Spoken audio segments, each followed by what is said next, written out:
Hello, അപ്പോൾ നമുക്ക് butterfly കേക്കിൻ്റെ ലോങ് വീഡിയോ കണ്ടാലോ. ഈ ഒരു കേക്ക് വന്നിട്ട് നമ്മൾ റെഡ് വെൽവെറ്റിലാണ് കേട്ടോ ചെയ്തെടുക്കുന്നത്. 1 kg ചെയ്തേക്കുന്നത്. നിങ്ങൾക്ക് kg എത്ര വേണമെങ്കിലും കൂട്ടാം. പിന്നെ നമ്മൾ 1 kg ചെയ്യുന്നതെങ്കിൽ 2 kgയുടെ ബേസ് എടുക്കണം കേട്ടോ. അല്ലെങ്കിൽ പിന്നെ നമ്മളിങ്ങനെ ഈ ഇത് കട്ട് ചെയ്തിട്ട് നമ്മൾ 2 സൈഡിലേക്ക് ആക്കിയിട്ട് ഇങ്ങനെ തിരിച്ച് വെക്കുമ്പോൾ കേക്ക് പുറത്തേക്ക് ഇതായി പോകും. അപ്പോൾ പിന്നെ നമുക്ക് നെയിം എഴുതാനും ഒന്നും സ്ഥലമില്ലാണ്ട് ആകെ വൃത്തിയേടാവും. കേക്ക് കാണാനൊരു ലുക്ക് ഉണ്ടാവില്ല കേട്ടോ. അപ്പോൾ നമ്മൾ എന്ത് ചെയ്യേണ്ടതെന്ന് വെച്ച് കഴിഞ്ഞാൽ കറക്റ്റ് സെൻറ്റർ പോർഷൻ നോക്കിയിട്ട് കട്ട് ചെയ്യുക. കറക്റ്റ് സെൻറ്റർ ആവണം. എന്നാലാണ് 2 ചിറകുകളും നല്ല ഭംഗിക്ക് നിൽക്കുന്ന പോലെ നമുക്ക് കാണുള്ളൂ. എന്നിട്ട് കറക്റ്റ് സെൻറ്ററിൽ കട്ട് ചെയ്തിട്ട് ഇത് ഈ വീഡിയോയിൽ കാണുന്ന പോലെ 2 സൈഡിലോട്ടും അപ്പുറത്തോട്ടും ഇപ്പുറത്തോട്ടും തിരിച്ച് വെച്ച് കൊടുക്കുക. ഇങ്ങനെ തിരിച്ച് വെച്ച് കൊടുക്കുമ്പോൾ നമ്മൾ കറക്റ്റ് ഇങ്ങനെ നടുവിലായിട്ട് അങ്ങനെ തിരിച്ച് വെക്കരുത്. ഇതുപോലെ ഒന്ന് താഴ്ത്തിയിട്ട് അടിയിലേക്ക് ഒന്ന് താഴ്ത്തിയിട്ട് വേണം ചെരിച്ച് വെച്ച് കൊടുക്കാനായിട്ട്. അതായത് ശരിക്കും നമുക്ക് ഒരു സ്ക്വയറിൻ്റെ ഇതാണ് ബേസാണ് എടുക്കുന്നതാണ് ഏറ്റവും നല്ലത്. അതാകുമ്പോൾ നമുക്ക് ആ ഒരു കോണ് നോക്കിയിട്ട് നമുക്കതിൻ്റെ കേക്ക് വെക്കാനായിട്ട് പറ്റും. അതായത് ഫ്രണ്ടിലേക്ക് വരുന്ന ആ ഒരു കോണുണ്ടല്ലോ, ആ ഭാഗത്തേക്ക് കുറച്ച് വീതിയിൽ നമ്മൾ വെച്ച് കൊടുക്കുക കേട്ടോ കേക്ക്. എന്നിട്ട് പിന്നെ നമ്മൾ എന്ത് ചെയ്യാണ്, ഫുൾ കോട്ടിങ് കഴിച്ചു ഞാൻ. അതായത് നമ്മൾ തിരിച്ച് വെച്ച് കഴിഞ്ഞാൽ എന്തായാലും ഫുൾ കോട്ടിങ് കഴിഞ്ഞിട്ടാണ് ഞാൻ തിരിച്ച് വെച്ചത്.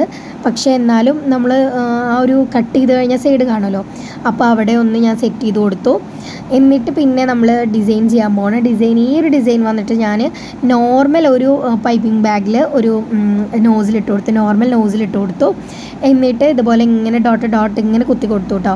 അങ്ങനെ ഡോട്ട് കുത്തിയിട്ട് കണ്ടില്ലേ, ഈ ഒരു വീഡിയോയിൽ കാണുന്ന പോലെ ഇങ്ങനെ തന്നെയാണ്. കുറച്ച് സ്പേസ് വല്ലാണ്ട് അടുപ്പിച്ചിട്ടല്ല, എന്നാൽ നല്ല വിട്ടിട്ടല്ല, അങ്ങനെ കുറച്ചൊരു ഇതിൽ ഇങ്ങനെ വരച്ചു കൊടുത്തു. എന്നിട്ടൊരു സ്പൂണ് വെച്ചിട്ട് ഇങ്ങനെ ജസ്റ്റ് ഇങ്ങനെ വലിച്ചു കൊടുക്കുകയാണ് കേട്ടോ ചെയ്യുന്നത്. വല്ലാണ്ട് ഓവറായിട്ട് നമ്മൾ പ്രസ് ചെയ്ത് വലിക്കരുത്. ജസ്റ്റ് ഒന്ന് അതിമ ടച്ച് ചെയ്തിട്ട് ഒന്നിങ്ങനെ വലിച്ചു പോയാൽ മതി. വീഡിയോയിൽ എനിക്ക് ചെറിയൊരു പാർട്ട് മിസ്സായി പോയിട്ടുണ്ട് കേട്ടോ. വീഡിയോ കട്ടായി പോയതാണോ ഓഫായതാണോ എന്താണെന്നറിയില്ല.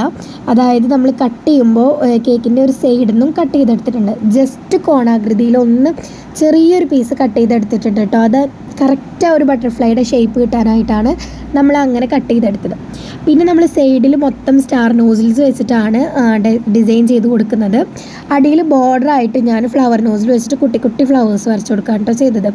പിന്നെ ഈ ഒരു കളർ കിട്ടാനായിട്ട് നമുക്ക് ബ്ലൂ, അതുപോലെ തന്നെ റെഡ്, പിങ്ക്, ഈ 3 കളേഴ്സ് ആഡ് ചെയ്തിട്ടാണ് നമുക്ക് ഈ ഒരു കളർ കിട്ടിയത് കേട്ടോ. എന്നിട്ട് അതിൽ നിന്ന് ലൈറ്റ് ഷെയ്ഡായിട്ട് അങ്ങനെ കൊണ്ടുപോവാണ് ചെയ്തത്. ഫസ്റ്റ് നല്ല ഡാർക്കിൽ ചെയ്തു, രണ്ടാമത് അതിൻ്റെ ലൈറ്റ്, അതായത് കുറേശ്ശെ വൈറ്റ് വിപ്പിംഗ് ക്രീം ഇങ്ങനെ ആഡ് ചെയ്ത് കൊടുത്തു. അപ്പോൾ ഇങ്ങനെ ലൈറ്റ് കളേഴ്സായി വന്നു അത് കേട്ടോ.